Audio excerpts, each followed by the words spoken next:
And we are back. Played a little bit with live stream, tried to get PRISM to work again, but it looks like we're going to try the Streamlabs for tonight's stream after all. So probably going to have a pretty short stream tonight. After all, it is 11 o'clock. So again, it looks like we are at the mercy of YouTube because we are having less than 1,000 subscribers. So we're trying a new app, Streamlabs, and if you're out there listening, welcome. So we still have Johnny Carson on. This is fantastic. We actually have a new channel being broadcast in the Syracuse area called Antenna TV. It seems to have replaced MeTV, which really bothers me because MeTV is my favorite channel on cable. So I'm hoping I can find some way to watch that. I've got to watch Columbo on Sunday nights, and it's actually pretty funny talking about Columbo. They actually just had Peter Falk on this episode of Carson, which is from 1973. Johnny Carson is really, really good, and there is also a Pluto TV Johnny Carson channel that I highly recommend checking out. So it's really nice that these television shows are now readily available through free television. I mean, it only took decades to happen, but we are truly able to now live in the utopia of the golden age of television right now. Quality TV for free at your fingertips. Although, to be fair, back in the 50s, 60s, 70s, antenna television was not that unheard of. In fact, when I was growing up, my family, didn't always have the most means, and hang on, I'm just getting a little note here. Stream's current bit rate is higher than recommended rate. I have no idea. Anyway, I didn't always have the most means growing up. My mom always took care to make sure I had a nice video game console once I got into the third grade. But we had antenna television even through the 90s. So this antenna TV channel definitely harkens back to some childhood memories. So there you go. I honestly, on the tech side of things, have no real idea what's going on with this app. Hopefully the streaming works out okay. I've been streaming for 2.5 minutes thus far. We did a test stream where we played a little Donkey Kong 3, but I actually just kind of put that to private in my videos because it was, it was just basically a test stream. So here's going to be the real deal, and hopefully if this takes, it'll be up on the YouTube channel, and if you're not here now, you can watch it later, although it is kind of annoying that I'm having so much problems with my streaming apps, because I really do enjoy streaming and chatting with the regulars who come by. So, there you go. So, all right. I'm actually getting a text right now from a parent of a student. So, all right, good deal. Okay. Says I'm the best around, and nothing's ever going to keep me down, like the Karate Kid. All right, so I'm going to play some Switch. And I do want to go back to playing some Donkey Kong 3, but Donkey Kong 3 is a bit difficult to show up on our camera here. I do still want to give it a shot, though. Namely because Donkey Kong is a very dark background, and dark background games tend not to get along that well with cell phone cameras. Let's do a little Donkey Kong 3, though, shall we? And actually, Switch, just a great console. I got Donkey Kong 3, which is my favorite Donkey Kong. I've actually been playing a lot of Dragon Quest 3, just kind of puttering around down there, leveling up Santino. Just having a lot of fun with it. I literally just bought Collection of Mana today, and we'll maybe check out some of that. And of course, we need to have our Street Fighter, the Final Challengers, Blade Strangers. We actually should do some Sunset Riders as well on the stream. This Summer Sweetheart game is a lot of fun, at least to look at and joke about. I mean, the girls are very attractive, but and I'm not like joking about their looks. I'm joking about the fact that, I mean, it's kind of a simulator. If you want to, put a word to it. I keep getting messages about messages that I'm getting that aren't in the live stream. So, I had a parent of a student who's an old friend of mine just text me, and now I just got something that someone named Edith wants to text me on Instagram. I'm really hoping it's Edith Bunker from All in the Family. Actually, on this Antenna TV, they just started showing Archie Bunker's place, and me and my friend have a running joke about Edith keeling over in one of the chairs in the living room. And she's like, Archie, you can get that bar over my dead body. And then she slumps over in the chair. And then Archie picks up the phone. He's like, Jefferson, about that loan. And then, the audience would applaud and it would say All in the Family and it would get bumped off the screen and say Archie Bunker's place. So I clearly have a lot of problems. The stream's current bitrate is higher than the recommended bitrate. We recommend you use a stream bitrate of 50 kilobits. I don't even know what this is saying. Technology is overcoming me right now. Terminator was right. We've got Mario, SNK Heroines. We play some Kunio-kun, actually. Let's start with some Donkey Kong 3. Switch is always a good thing to stream on. I'm just super annoyed that the PRISM app is not working properly. And I'm super annoyed that YouTube is flexing its muscles to prevent people who have under 1,000 subscribers from mobile streaming, because cell phones really are your best way to get the most bang for your buck in terms of technology. And I've got a lot of monitors in my game room. I like to share my game room with the people who visit my streams, and I can't do that with a capture card. I have a lot of different consoles, so, a good cell phone with a camera that's, decent enough, and I can move around and chat with people, see a chat box. That's what I really like, but it seems like it's getting more difficult to do that unless you have 1,000 subs, and I've got 833, so let's get up to 1,000, and that way, we won't have this problem. Okay, so let's return to the game.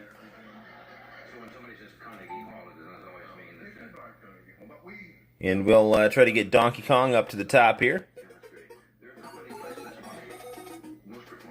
So, I've said this many a time. I'm a big fan of this Donkey Kong game. I'm actually playing the Japanese version here, which I have a feeling is a little harder than the American version. Although a lot of the time the Japanese version tends to be a little easier. But that, I think, tended to maybe be more in the issues of the rental market, because I know the rental market in the United States, people preferred things to be more difficult. And by people, I mean faceless corporate entities. So that's a thing. No, right? Because it's like if the people beat the game quickly, then they're gonna, get bored of it and not rent it as much. I don't agree with that, though. I personally like easy video games. I find them relaxing. You just gotta have that right balance, It's like, you got to feel like I can enjoy this game and engage with this game, but at the same time, you don't want it to just be, you want it to be fun, right? You want to have a little bit of a challenge, but feel like you're doing something and not just, flicking your wrist, doing nothing. But, if it's, I don't know, to me, if it's too hard, it's not as fun. So you definitely got to strike a balance. I'm not one of those people that's like that takes pleasure in annoying video games, right? Like, a video game is really hard. I'm not like, oh my god, I love this, it's so hard. It's like, no, I'm just like, I'll do it, I'll play it if it's a pretty game, but I'm not gonna be like, oh my god, it's so difficult, and I'm in love with the difficulty. It's like, I'm not one of those people, Although being a gamer who's a child of the 80s, I think I definitely there's younger people now that would find games that I find easy difficult. Like Street Fighter, for me, is not difficult. But I know some younger people, not even that, people in their, 20s and stuff, it's like they just don't get how to play Street Fighter. There's something about the sweeping of the D-pad that throws them off. Not a ton of people, but, I definitely can think of a few.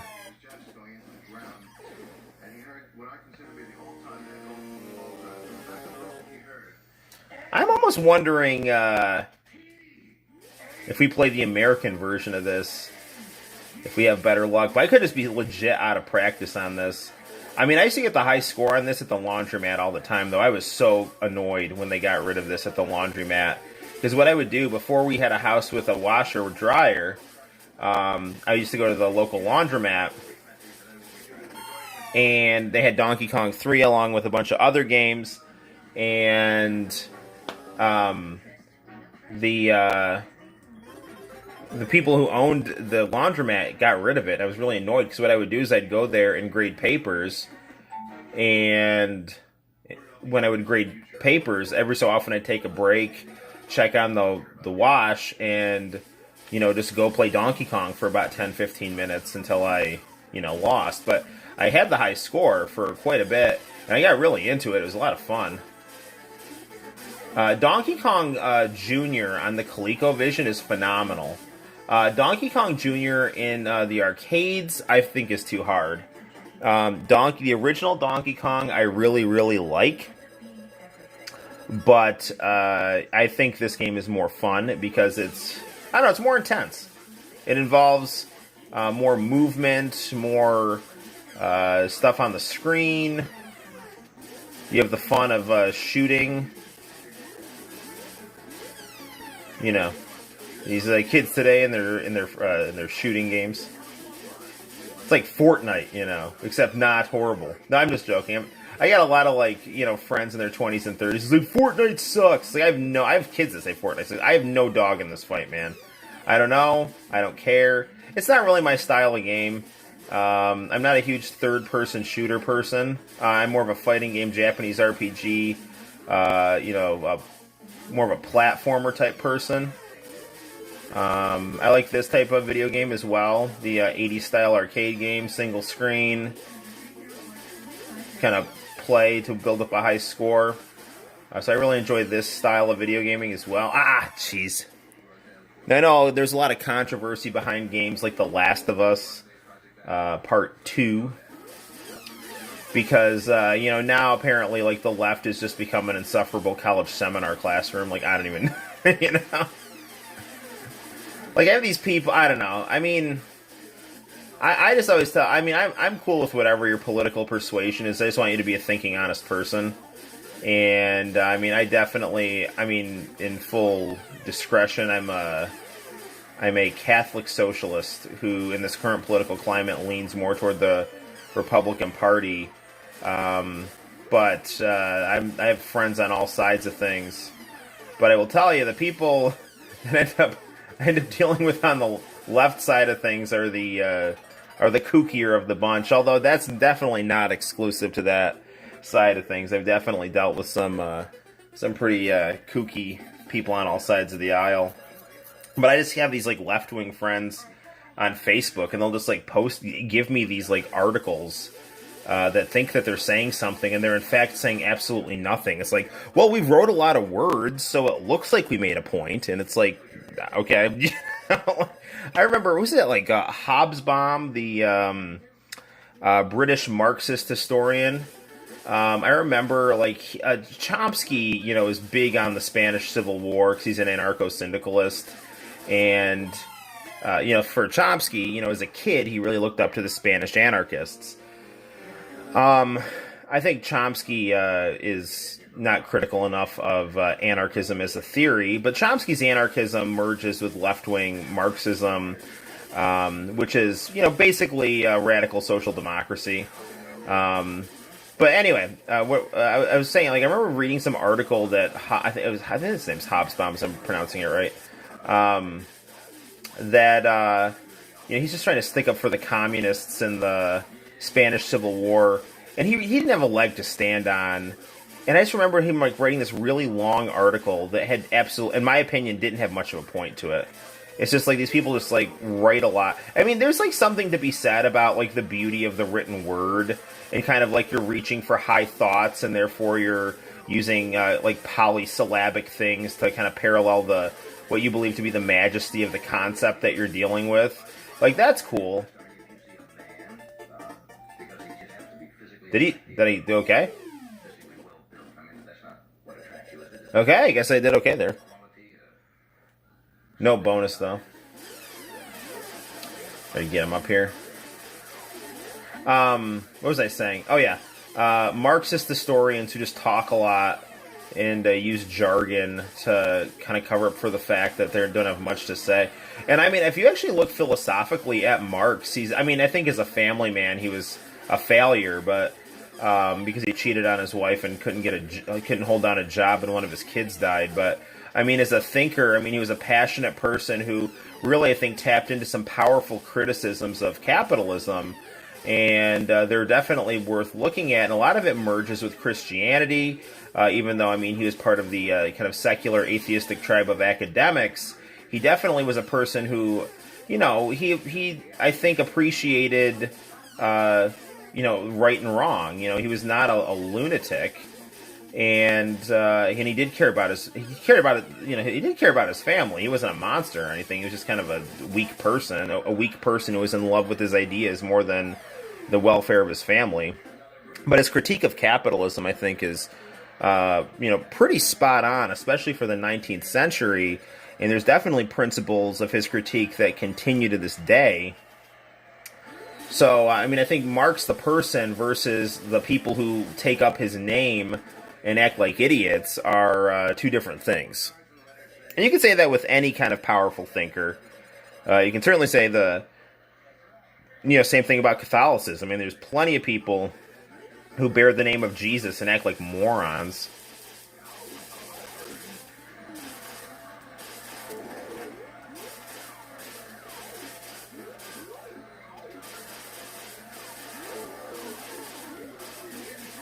Yeah, so I mean, if you're asking, I mean, personally, because everything's super political now, because we're a couple weeks before a presidential election, Jesus Christ, Karl Marx, Noam Chomsky, and then the aesthetic of the Reagan era pop culture of the Hulk Hogan. What Ronald Reagan did that was really interesting, and I really strongly disagree with Ronald Reagan's Latin America policies. I really love this game, but it's just not showing up that well on the camera. So I'm going to actually play a little, let's play a little Sunset Riders here. So Reagan's Latin America policy I thought was really terrible, but because I think it was terrible because of the amount of funding he gave to people that were acting, I would argue, unethically in terms of acting against the Catholic Church in Latin America in places like El Salvador. I mean, obviously everyone's going to have different opinions on that, but I think that's a pretty uncontroversial stance to take. So that said, what the culture that Reagan fostered, and I remember this as a young child growing up, it was one of basically creating the ideals of communism and socialism, but wrapping them in the American flag and really being boisterous about the good parts of capitalism, hard work and innovation. And that's really powerful stuff. I think we had a really powerful mass culture, pop culture under Reagan, and we've lost that. And I think we are the worst because of it. If you watch sitcoms or soap operas or pro wrestling or music from the 1980s, it's good stuff. I mean, it's very vibrant, it's colorful, and it at least pretends to believe in something. They offer you ideals. The people in sitcoms are basically living in a communist utopia, except the economic system isn't communism, it's capitalism. But it's good stuff, and I think produces people with pride and a sense of purpose. And in that sense, the Reagan era is great. So, It's definitely, I think, easy to be independent-minded and lean toward the right in this current climate. But then again, I know a lot of great critical thinkers who are left liberal people as well. Without any people commenting, I'm just rambling about politics right now.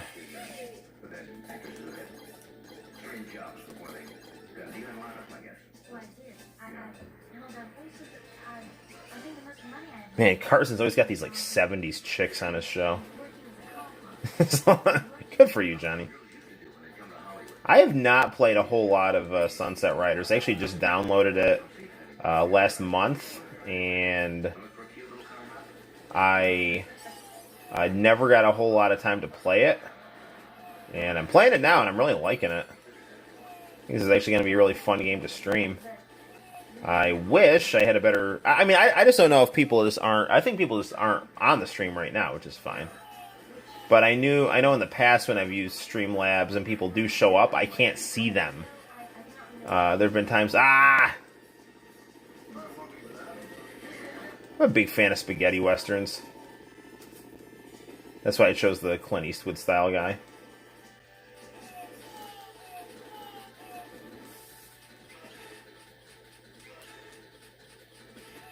Oh, that's cool. So if you get caught on fire, you can drop in the water.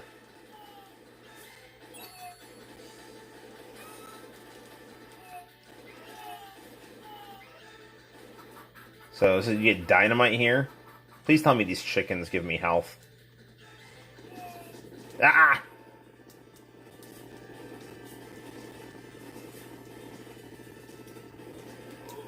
It is interesting. I mean, I think as my generation gets older and we grew up with video games, but we've also become kind of thinkers because we tend to be a little on the nerdier side, you definitely get more spillover into politics with, nerd culture type things like video games and video game channels. Now, there's a fine line between, I think, making something that's entertaining and making something that's entertaining that you're just kind of generally having a message that's part of a well-written story, and then just kind of being heavy-handed, preachy, and annoying and condescending. And, that's, I think, the big battlefield right now in debates in video games.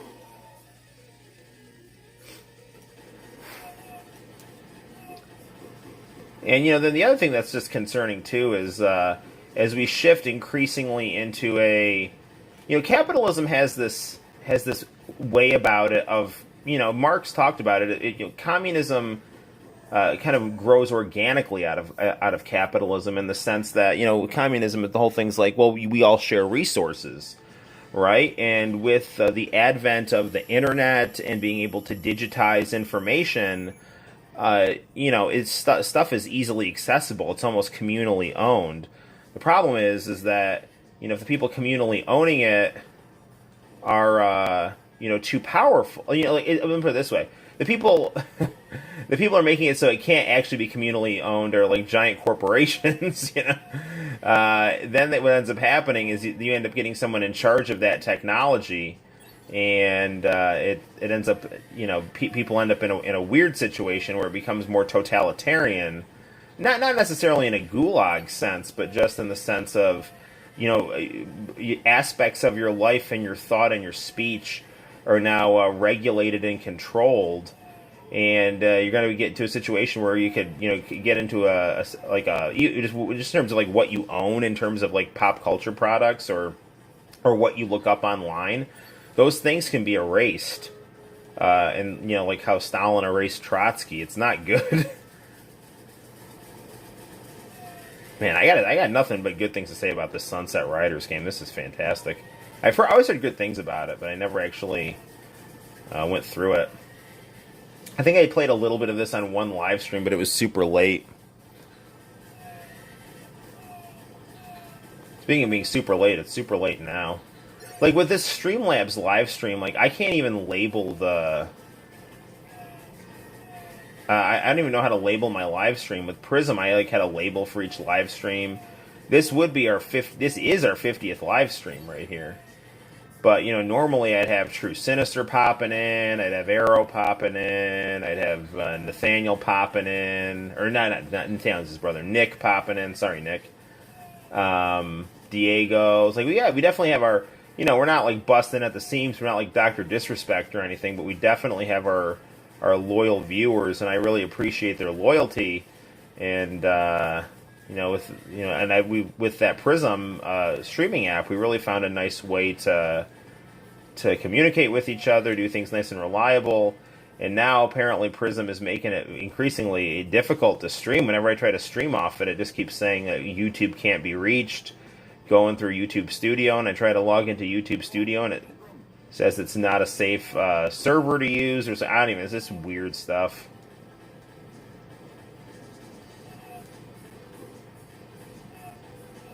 I mean, if something happens where we can't stream, we'll always keep doing the videos on YouTube as long as I have a channel. Because I really do enjoy I do enjoy having my own cable access channel. Gotta get some ferns.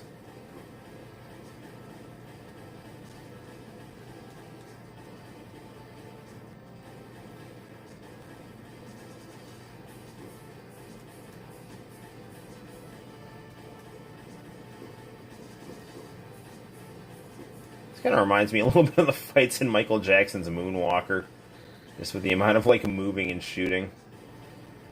Okay, Michael Jackson doesn't really shoot out of a gun; he shoots out of his feet. He's magic. Thank goodness for infinite. I wish I gotta get like an infinite ammo code for Biohazard. Make that game much less stressful. Like, I get part of survival horror is the stress. I play video games to relax. I don't want to feel like I'm in a nightmare. Not so much a nightmare of the game being scary in terms of your senses, which in terms of the directorial style, it does do that. It does make you unnerved. But the thing that bothers me most about Biohazard is... The thing that bothers me most about Biohazard is the tank controls I don't have down intuitively. And... so you feel like you're in a nightmare where you can't move. Shoot enemies, okay.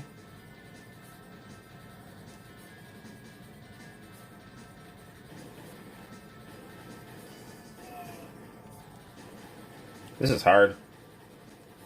I feel like I should have a light gun for this.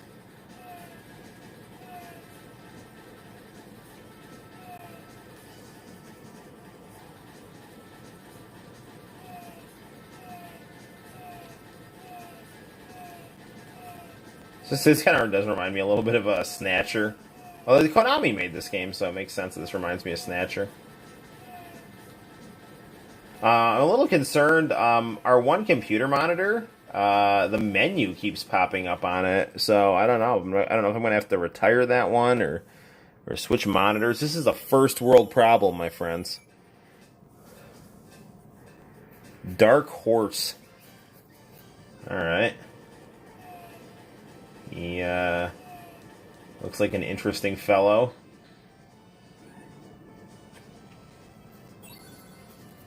So do the girls in the saloon give me health here? Is that it?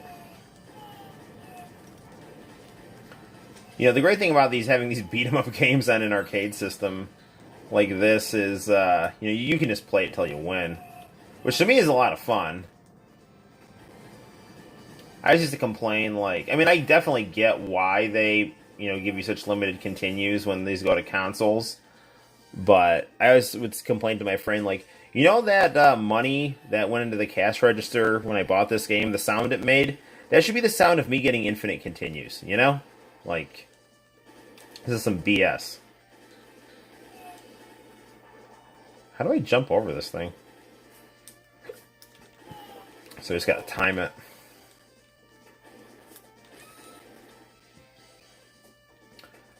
Capcom, they had to make that whole like transsexual controversy over Poison and Roxy because they didn't want to have girls getting hit in their video games, which I never really understood because it's like, like the women they're tougher than the guys, like wouldn't it be like more for women's rights to have a girl having a fair fight? Although she's in a gang, but I don't know. So people are always kind of.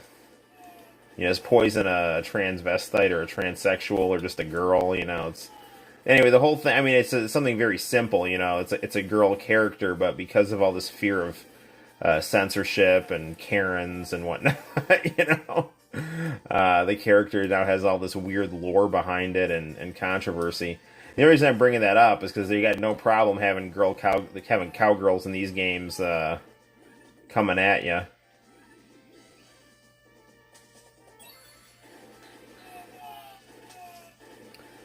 But this is definitely a clever format for a game here. Kind of reminds me of Capcom's Punisher, kind of crossed with you know, a Contra type game. Oh man, this horse has armor on it.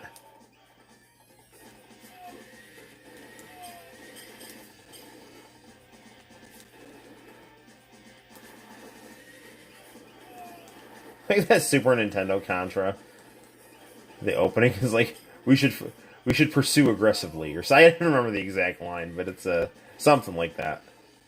This guy looks like Hulk Hogan. Looks like Hulk Hogan if he worked at a strip club and rode a evil armored horse. So JoJo's Bizarre Adventure, Hulk Hogan, essentially.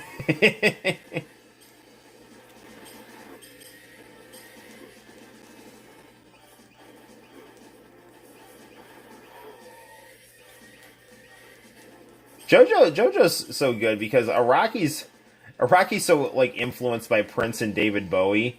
He can definitely make, you know, your macho, you know, all his macho characters wear blouses, you know, like on Chappelle's show. We're gonna call this the shirts versus the blouses. What are you crying for? You know where you got that, and it damn sure was in the men's department. It's really sad Charlie Murphy's died. I actually have gotten to chat with Guy Jillionaire a little bit, my favorite YouTuber, and he actually interviewed Charlie Murphy, and he just, you know, has nothing but, you know, cool, fun things to say about it. You all right, man? Oh, that's terrible, man. Please help. All right, man. Don't worry about it. Man, I love English so much. We're gonna blow you away. Yeah. Well, I'm going to have to rescue these trumpets right here. That's what these girls would be called, right? Or trollops? Is that what I'm looking for? It's late. I don't know what I'm talking about. Crumpets? I mean, I know trumpet is an instrument. I think trollop is what I'm looking for. I'm basically looking for an old-fashioned way to say prostitute. Or, you know, a woman who uses her, I guess the academic term now would be gallant sex worker. Let me rescue these gallant sex workers here.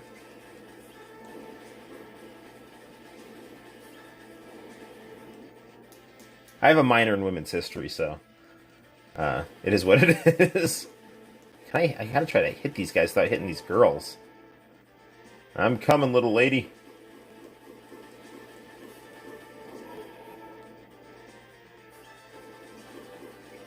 I don't think I can hit them, though. That's good. Alright. So she should be safe.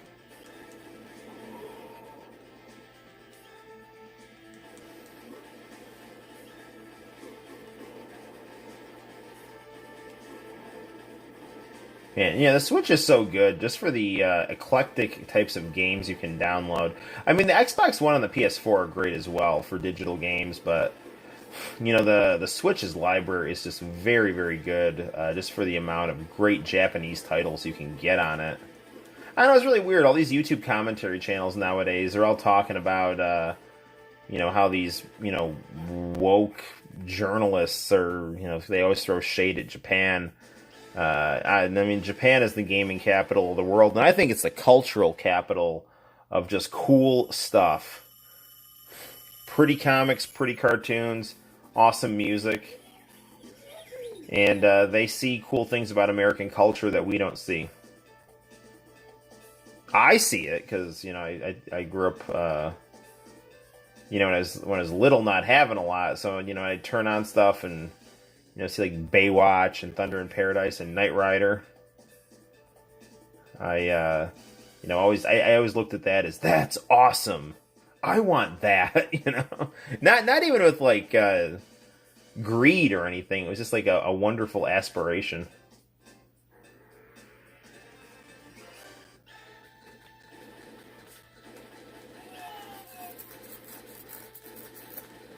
Ah man, I was itching my beard there. Please continue. Well, you mean it looks like no one's in the chat, which again is fine. I just hope that that is accurate and that I'm not missing people actually chatting. And with this with this system here, the Streamlabs system, I'm not even sure. I'm not even sure, quite frankly, if this is set properly to stream. I believe I hit the right link to stream directly to stream and broadcast directly to YouTube. That's not good. Good thing I'm so fast. The only person faster than that right there was my high school principal, Pastor Miller.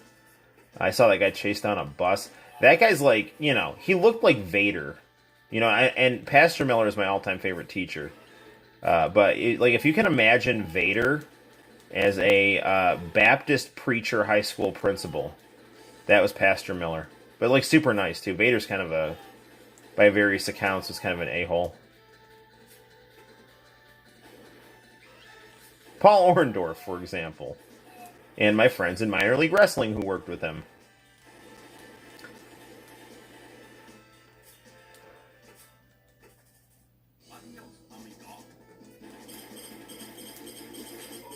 You're no match for my poncho power.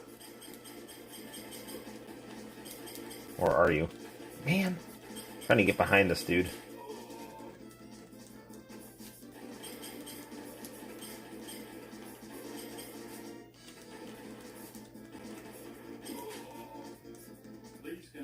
I don't know, man.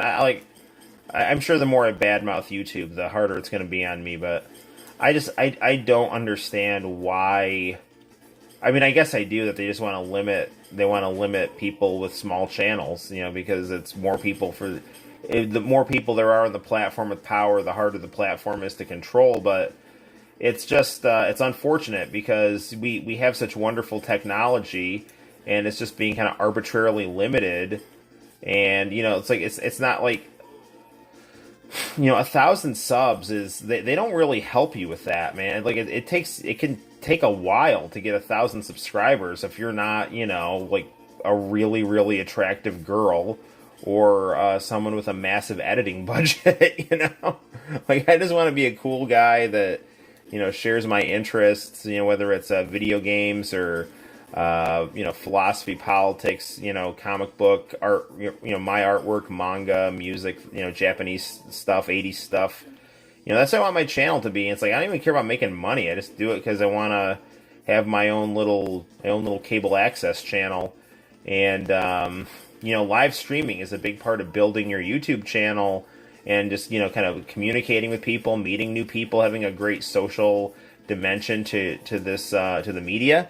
And it's just with YouTube limiting mobile streaming to people with 1,000 subs, it really I think it hurts the technology, it hurts their brand, and it hurts the best people on YouTube, or the people that just kind of do it for love of the game, as opposed to people who view their YouTube career as a job, which is there's nothing wrong with that. I'm just saying it's their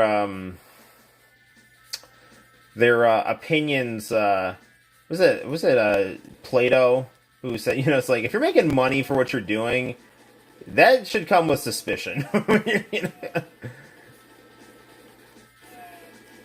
You're getting paid to say something, then you might not be the most trustworthy person on the topic. Not always the case. Not always the case by any means. I mean, people need jobs.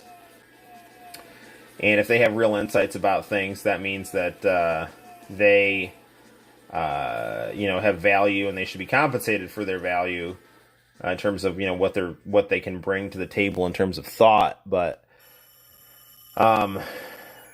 it's a point well taken that if you're getting paid for a job, your views are going to be arguably tainted a bit by the financial interests of either yourself or your employer, as opposed to someone on YouTube who's just I just like doing this. I'm just doing it out of the kindness of my heart, doing it for fun. You're going to be more honest that way.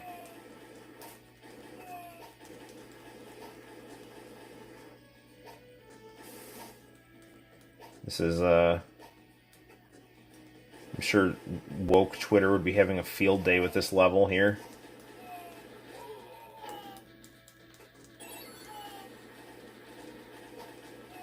I can't believe that the Washington Redskins, like, there's no malice in this level. I mean, it's just playing with American stereotypes. And if anything, the Indians are tougher than me here. So, and I'm certainly a cartoon character as well here. Jeez. I don't know. I just can't believe the Washington Redskins didn't change their name. They're just like, we're the Washington football team. That's like, I don't know, like playing the martyr almost. It's like, oh look, we're nothing now. You know, it's like, dude, like, couldn't you have come up with something, anything like the Washington Warriors or the, I don't know, the Washington. Yeah, I mean they already have the Washington Capitals, but like you could have a sports team for, like, you know, they used to have two New York Giants, like football and baseball. You could, I mean, there's a whole host of things you could do.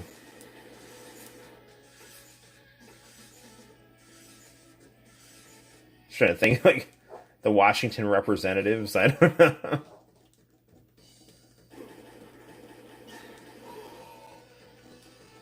The Washington Patriots. I don't know. There was, you know, already the New England Patriots. I don't know. I would say Warriors is going to be your best bet. That tends to roll off the tongue.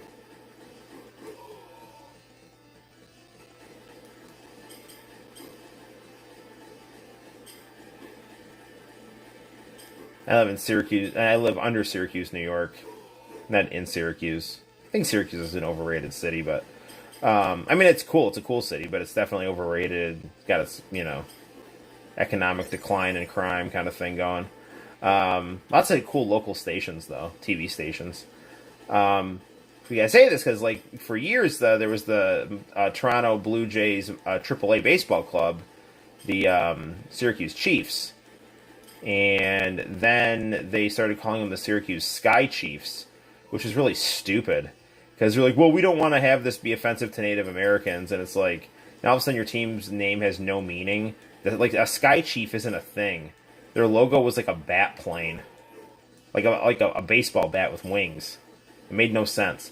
Then they went back to being the Chiefs and just turned it into like a train conductor. And now they're the Syracuse Mets, which is just better because I'm a big New York Mets fan. All right, man, we won't shoot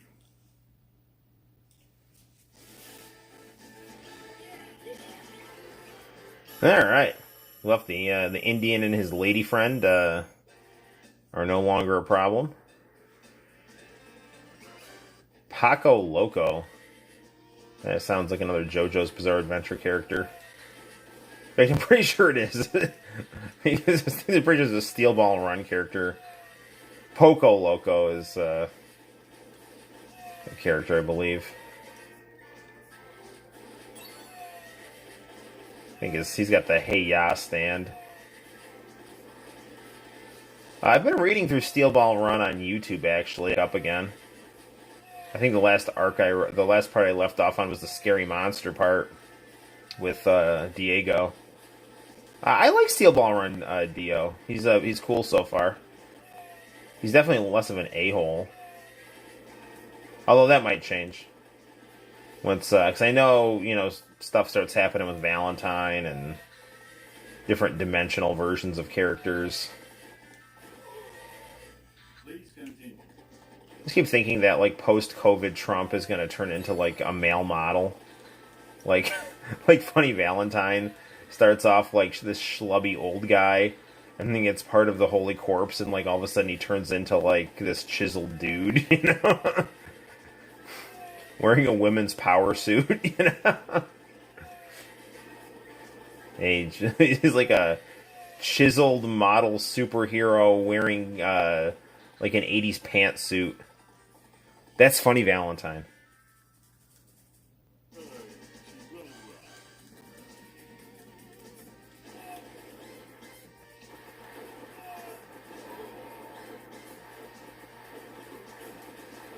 Can I get him from here? Whoa. Yeah, I guess I just jump up here. Kind of the Altered Beast thing.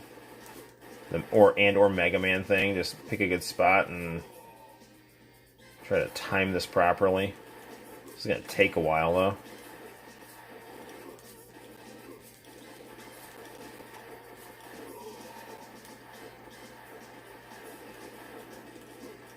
You know what would be great is if Arcade 1-Up could actually get the X-Men arcade game. That would be... I would buy that for sure. I don't know if I'm going to buy the Marvel vs. Capcom one, just because I have all of those games on this, either the Sega Saturn or the Sega Dreamcast, which are, you know, to my knowledge, arcade perfect. I got the Marvel Superheroes one because I did just really want an arcade cabinet, but also as great as Marvel Superheroes is on PlayStation and Sega Saturn, it's not quite arcade perfect. And the other thing too is it comes with a Punisher. And X-Men Children of the Atom is, I mean, I fell in love with that arcade cabinet when I saw it. The X-Men Children of the Atom. I used to play that at a bowling alley all the time. And I was just floored by how they were able to capture the comic book and the cartoon so perfectly. Yeah, it was just amazing. So I needed to have the Marvel Superheroes arcade cabinet. But as much as I love Marvel vs. Capcom, I just don't know if I have room for another cabinet. But if they did make an X-Men cabinet, I would have to buy that because I do have X-Men the arcade game on PlayStation 3. Excuse me, on PlayStation 3, but they did do some changing to the game. You know, they did like a high-res repaints of the characters, and which isn't like bad. I mean, it still looks like the characters like from the arcade game. They didn't like redesign them or anything, thank goodness. The other thing too is like that version I have of X-Men on X-Men arcade game on the PlayStation 3. I can't change characters when I get knocked out on it. It's really weird. Like if I choose Wolverine at the start, I can't turn to like Colossus Storm or Dazzler or Nightcrawler. I'm just stuck with Wolverine, which is fine because Wolverine is like the best superhero ever. But still.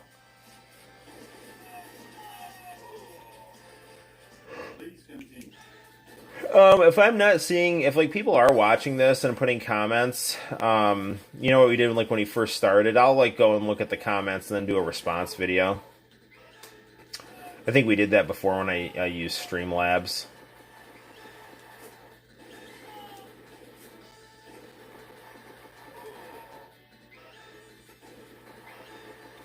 But yeah, we're gonna have to figure something out. Either start streaming earlier or just get something better to stream with.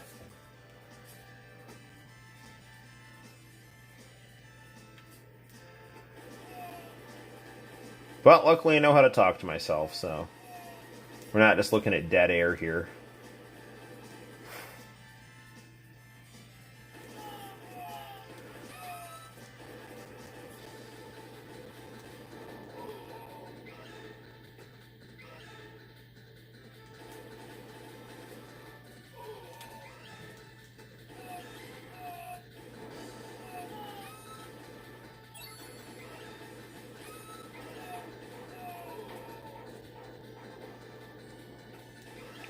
Looks like I'm headed toward the final boss with the amount of chaos and intensity that this is bringing here. Or not, I don't know.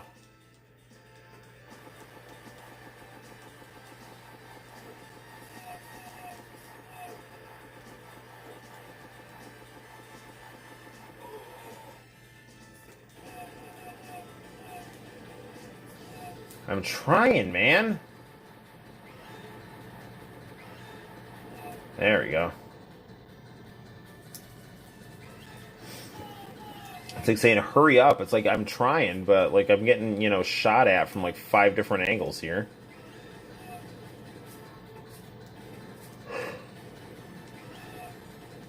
We still have to review Final Fantasy VIII on the channel.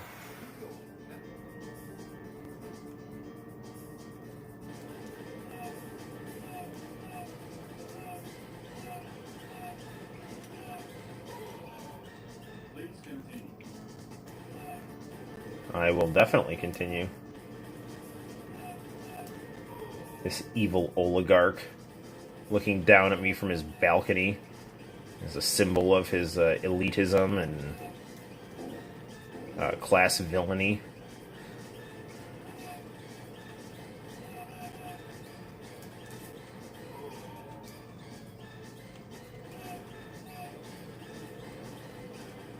He's being protected by this vase right here. He's taking cover behind it. We'll get him, though.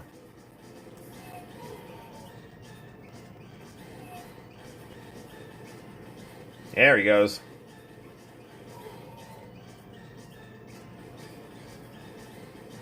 Alright, boss man. He's now going to have to use his skills. Which, being a bad guy, I'm sure he has being a final boss guy, that he's actually really talented. He just cheats because he can and wants to, because he's that much of an a-hole. The good thing about, interesting thing about Hollywood Hogan is that, even though he was a bad guy, he still, he was just like the villainous inversion of Hulk Hogan.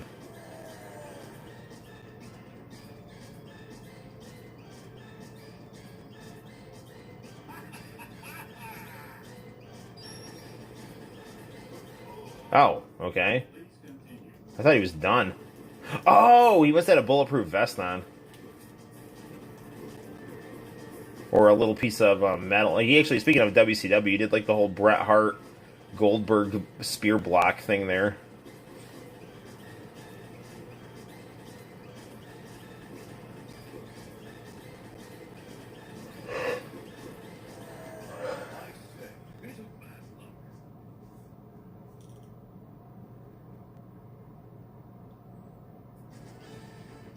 Nice work.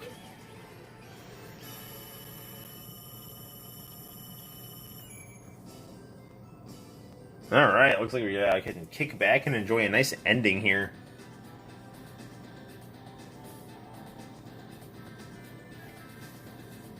Yeah, this game is fantastic. I am incredibly happy I downloaded it. And I'm even happier that I sat down and beat it. Great music, smooth gameplay, very fun, beautiful artwork. Yeah, the Nintendo Switch, man, it's just, I don't have enough good things to say about it. And Konami, man, back in the 80s, 90s, and early 2000s, they were just, they were always reliable for quality. Well, guys, that's, I think, going to do it for tonight's live stream. Tonight was kind of a crazy live stream, because as we can clearly see, we got stuff backwards. There was no chat tonight, but, hopefully you can enjoy this live stream on your own time. If I see any comments, I will definitely respond to it.